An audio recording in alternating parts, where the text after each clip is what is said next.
The next grocery squeeze probably will not start where most people are looking. It will not start with some dramatic empty shelf. It will not start with a screaming headline. And it will not start with the items people already expect to be expensive. It will start in the pantry, in the boring stuff, the quiet stuff, the things households buy on autopilot because they feel too normal to fail. And that is what makes this more serious than it looks. Because when pantry staples start getting quietly more expensive before summer, the problem is not just that you pay a little more at checkout. The deeper problem is that the foods holding up breakfast, lunch, backup dinners, cheap snacks, and low-effort meals start getting harder to replace without changing the way the whole house runs. That is the hidden pattern. These are not just grocery products, they are support systems. So, in this video, we are counting down the 11 pantry staples about to get quietly more expensive before summer. Every item on this list is here for a reason. Some are already showing pressure. Some look cheap enough that people stop watching them, and some matter far more than the average shopper realizes until the price starts moving. And number one is the one that changes how you see the whole topic. Because number one is not just pantry food, it is routine, it is dependence. It is one of the clearest examples of how quietly the grocery system can reach into daily life before most people even realize it. Let's count it down. Number 11. Crackers start here because this is exactly the kind of product people underestimate. Most people think crackers are just filler, a basic snack, a side item, something you keep around because it is easy, shelf-stable, and harmless to the budget. But crackers are not really snack food. They are support food. They go into lunch boxes. They work with peanut butter, canned tuna, soup, sliced cheese, dips, and pantry dinners that need one more thing to feel finished. They are part of the structure around a meal, not just the extra on the side. That matters because once a support item like this starts getting more expensive, the real damage is not the price of the crackers themselves. It is that one more cheap, flexible option in the pantry gets weaker. And that is how grocery pressure usually builds. Not by knocking out the dramatic items first, but by quietly raising the cost of the products that make the rest of the pantry easier to use. The fix is simple. Buy the plain versions you actually eat, skip the tiny premium boxes, and keep one unopened backup in the house. This is not just a snack. It is part of the pantry's scaffolding, and the next item makes the same mistake look even more expensive. Number 10. Breakfast cereal. Most people think cereal is just a fast breakfast, easy for kids, easy for adults, easy for mornings when nobody wants to cook. That convenience is exactly why the category gets away with more than people think. Cereal is not just breakfast food. It is routine insurance. It protects rushed mornings. It fills the gap when eggs are getting expensive, bread runs out, or nobody wants oatmeal again. It lets a household preserve speed and familiarity without thinking too hard. And that is why cereal matters more than it looks when prices start climbing. Because people do not shop cereal like a luxury. They shop it like part of the morning system. Once something plays that role, it can absorb quiet price increases longer than it should. The consequence is subtle but real. Families end up paying more, not because cereal is the best value, but because it is the least disruptive answer. The practical move is not to cut cereal completely. It is to stop letting cereal carry the whole breakfast load. Keep the kinds your household actually finishes, and let cheaper pantry breakfasts share some of the burden before the category becomes a silent drain. This is not just breakfast. It is a premium for keeping mornings frictionless. And if that sounds small, the next item is where that logic starts touching dinner too. Number 9. Pasta. Most people still see pasta as one of the safest foods in the store. Cheap, basic, reliable. The thing you buy when everything else gets expensive. That is exactly why it belongs on this list. Pasta is not just a carb. It is fallback food. It is what households lean on when meat costs more, fresh ingredients are thin, the week got away from them, or they need dinner to feel complete without spending much. In other words, pasta is one of the products people downgrade into when pressure starts building somewhere else. So, when pasta begins to move, the problem is bigger than the box itself. The problem is that one of the cheapest escape routes in the grocery store starts getting narrower. That is what most people miss. Pantry inflation gets more dangerous when it reaches the foods people rely on to simplify life and lower costs at the same time. The practical fix is straightforward. Buy the plain shapes you use most, Buy deeper before you are down to the last box, and stop assuming the fallback food will always stay effortless. This is not just starch. It is one of the household's cheapest ways to keep dinner under control. And now we get into a category that does even more work than pasta when costs start rising. Number 8. Dried beans and lentils. A lot of people still think dried beans and lentils are old-school budget food. Healthy, maybe. Cheap, definitely. But slightly inconvenient, the kind of thing people mean to cook more often than they actually do. That frame is too shallow. Beans and lentils are not good intentions food. They are pressure absorbers. They stretch meat. They replace meat. They hold for a long time. They work in soups, rice bowls, stews, chili, and pantry meals that need real substance without real cost. They do not just save money. They soften the blow when other parts of the grocery cart start getting harder to afford. And that is why this category matters even before it looks dramatic. If shelf-stable proteins and stretch foods stop feeling cheap, then one of the pantry's strongest defensive layers starts thinning out. The real-world consequence is that households lose one of their best ways to stay flexible when prices rise elsewhere.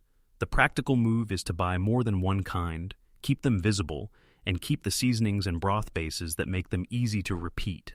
Because beans are not boring by default. They become boring when the pantry around them is incomplete. This is not just budget protein. It is one of the pantry's best shock absorbers. And from here, the list starts getting more serious, because the next few items are not just staples people eat. They are staples that help the rest of the pantry actually function. Number 7. Canned vegetables. Most people think canned vegetables are the backup version, not the first choice, just the thing you buy when fresh produce is too expensive, too fragile, or too likely to rot before anyone uses it. That is the wrong way to look at them. Canned vegetables are not second-tier produce. They are stable produce. They do not need refrigeration. They do not care if the week gets busy. They do not punish you for bad timing. They sit there and stay useful when fresh food starts becoming more expensive, more waste-prone, or less predictable. That is what gives this category real importance before summer. Because as heat rises, schedules get messier, and fresh produce gets more annoying to manage, canned vegetables stop looking like a compromise and start looking like a system. The hidden reality is that these products become more valuable precisely when households are trying to cut waste and simplify meals. So, even a modest price increase hits harder than it seems. The practical fix is to buy the plain cans you actually cook with, not the fancy seasoned versions, and use them to reduce your dependence on perfect fresh food timing. This is not second-choice produce. It is produce built for real life. And the next item looks even smaller, but it may do more hidden work than almost anything else in the pantry. Number 6. Salt. Salt is the kind of item people think is too cheap to matter. It lasts a long time. It costs very little. It feels too basic to be part of a serious conversation about grocery pressure. That is exactly why it matters. Salt is not just seasoning, it is usability. It is what makes rice worth eating again tomorrow. It is what helps beans feel complete, eggs taste finished, soup feel satisfying, and pantry foods stay repeatable without wearing people down. When people say the pantry is full but uninspiring, this is part of what they are talking about. Because households do not fail only when they run short on calories, they fail when the food stops feeling usable. That is what makes support items like salt so important. They are cheap enough to disappear into the background, which means people stop monitoring them. But once they are neglected, the whole pantry becomes harder to live on. The practical fix is basic. Keep extra plain salt, not just specialty blends, and treat it like a foundational input, not a decorative one. This is not just seasoning, it is one of the things that keeps cheap food from feeling like punishment. And the next item proves that the pantry is not only about eating, it is also about recovery. Number 5. Soup. Most people think soup is either sick food or winter food, something for a cold day, a low-energy dinner, or a night when nobody wants to chew through a real meal. But soup does much more work than that. Soup is not just comfort food, it is recovery food. It hydrates, it softens older ingredients, it stretches leftovers, it makes a light pantry feel fuller. It works when people are tired, stressed, hot, run down, or just not in the mood to build a real dinner from scratch. It solves the kind of household problems that turn into takeout if nothing easy is ready. That is why soup matters when pantry prices start shifting. It becomes more valuable exactly when life becomes harder to manage smoothly. And once a stabilizing category like this gets more expensive, the whole house feels slightly less resilient. Not in some dramatic survival sense, in the ordinary sense, the tired weekday sense, the what are we even eating tonight sense. The practical move is to keep both finished soup and building block soup. A few ready-to-eat cans for low-energy nights, and a few broth or concentrate options that can pull leftovers together fast. This is not just a pantry meal, it is one of the house's easiest ways to recover from a bad day. And now we move into the top 4, where the difference between having food and having a usable pantry becomes a lot clearer. Number 4, condiments. Most people treat condiments like extras. Flavor boosters. Nice to have items that come after the real grocery shopping is done. That sounds reasonable until you eat from the pantry for a few days in a row. Condiments are not extras. They are variation. They are what keep rice from tasting like yesterday's rice. They are what make tuna, eggs, beans, crackers, and leftovers feel like different meals instead of the same meal wearing a different shirt. Salsa, mustard, hot sauce, soy sauce, mayo, relish, broth concentrates, finishing sauces. These are not decoration. They are repetition management, and that matters more than people think, because the pantry does not break only when it runs out of food. It breaks when everything starts feeling too similar to want again. That is when spending starts leaking out. One quick fast food stop, one convenience meal, one overpriced grocery fix because the pantry technically has enough food, but no longer has enough range. The practical fix is not to buy every bottle on the shelf. It is to keep a short bench of condiments that actually multiply what your pantry can do. This is not a side purchase. It is appetite control for the whole house. And the top 3 go even deeper because these are the staples people rely on almost automatically. Number 3, peanut butter. Peanut butter is so familiar that most people stop seeing it clearly. It feels like a kid food, a sandwich spread, a cheap pantry default that will probably always be there when you need it. That familiarity hides how strategic it really is. Peanut butter is one of the most efficient products in the entire pantry. It gives you fat, calories, protein, no-cook convenience, long shelf life, and emotional familiarity in one jar. Very few foods do all of that at once, which means when peanut butter starts getting more expensive, this is not just a spread becoming pricier. It is one of the household's easiest food shortcuts becoming less effortless. And that matters because peanut butter gets used everywhere. Sandwiches, crackers, toast, fast breakfasts, emergency snacks. Late night, there is nothing ready moments. Once a product solves that many problems, even a moderate increase starts carrying more weight than people expect. The practical fix is to buy the size your household actually finishes, keep a backup before you are scraping the bottom of the jar, and stop thinking of it as minor pantry food. This is not just peanut butter. It is low-friction food security. And the next item may be even more important because it sits underneath far more meals than most shoppers realize. Number 2, rice feels too basic to be threatened, too universal, too old, too plain, too essential to ever really become a problem. That confidence is exactly what makes rice so important. Rice is not just a side dish. It is a base layer. It stretches proteins. It extends leftovers. It anchors budget meals. It turns small amounts of other food into actual plates.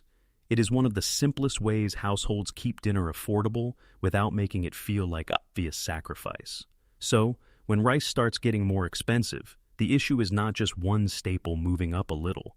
The issue is that the whole cost control structure sitting on top of it gets weaker. That is what makes rice more serious than it looks. Once the base layer starts moving, everything built on top of it becomes harder to stabilize. The practical fix is to buy your core format earlier and deeper than instinct tells you to, especially if your household uses it constantly. This is not just a grain. It is the floor under cheap meals. And now we get to number 1, the one that feels the most ordinary, the most protected, and the most revealing. Because when this one rises, people do not just see inflation. They feel normal life getting more expensive. Number 1, coffee. This had to be number 1, because coffee is where the whole pattern becomes impossible to ignore. Most people do not think of coffee as a pantry risk. They think of it as a habit, a ritual, a comfort. One of the last things they would want to cut even if groceries were getting tighter. That is the point. Coffee is not just a beverage. It is a daily operating ritual. People buy it when they are cutting back. They buy it when the grocery bill is already bothering them. They buy it because the alternative is not just skip the drink. The alternative is disrupting the start of the day. And that is why coffee is such a powerful warning sign. It sits right at the intersection of imports, weather, freight, packaging, processing, and habit. It is the kind of product that can keep moving higher because people keep making room for it emotionally, long after they should have started paying closer attention. That is what makes number one feel bigger than the item itself. Coffee shows how pantry inflation really works. It does not go after the products people are ready to sacrifice first. It goes after the products people feel they cannot do without. The practical move is not complicated. Buy the format you already use, keep a real backup before you are low, and stop assuming that the pantry ritual is somehow protected from the rest of the grocery system. This is not just coffee. It is the daily price of keeping life feeling normal, and that is the hidden pattern behind the whole list. The pantry staples that get quietly more expensive before summer are usually not the flashy products. They are the repeat-use products, the support products, the fallback products, the things that make breakfast easier, dinner cheaper, snacks simpler, and the pantry more livable when life gets messy. That is the deeper problem. The shelves can still look full. The store can still look normal. Nothing has to feel dramatic. But if the support layer gets weaker, the whole household gets more expensive to run. That is why smart shoppers do not wait for the loud warning. They watch the quiet items, the boring items, the ones that do the most work before anyone gives them credit for it. And once you see that, you stop looking at the pantry like a pile of groceries. You start seeing it for what it really is: household infrastructure,